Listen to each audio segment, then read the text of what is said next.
గై వచ్చామండి ఇక్కడికి.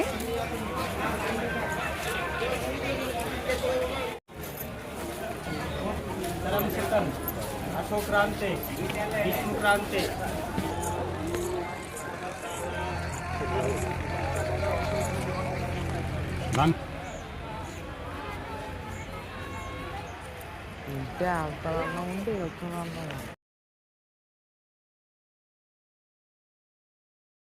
ఇది గయక్షేత్రంలో ఉన్నామండి. అందరికీ పితృదేవతలందరికీ తెల్ల తర్పణం, నువ్వుల తర్పణం అన్నీ వదులుతున్నారు చూడండి. మన శరీరం ఇచ్చిన దేవుడికి ఈ మాత్రం రుణం తీర్చుకోవడం మన అదృష్టం అండి.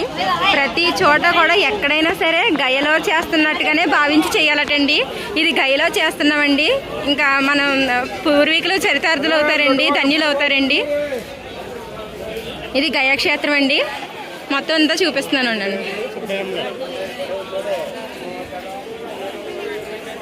మనల్ని కని పెంచి మనకి ఏ ఆకలేసినా ఏ నీరసం వచ్చినా హాస్పిటల్ చూపించి మన పుట్టినరోజులు వస్తే అందాలు చేసి పెళ్ళిళ్ళు చేసి పురుళ్ళు వేసి మనల్ని ఎత్తుకుని ఎన్నో కష్టాలు పడతారండి. మన శరీరం ఇచ్చిన తర్వాత వాళ్ళు శరీరం విడిచిన తర్వాత వాళ్ళకి శ్రాద్ధకర్మ అనేది చాలా తప్పనిసరిగా చేయాలండి.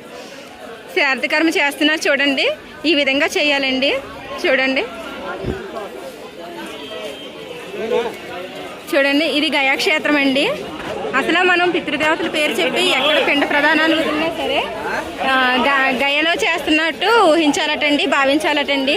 కానీ ఇక్కడ గయలోనే చేస్తున్నామండి. అంతా చూసి తరించండి.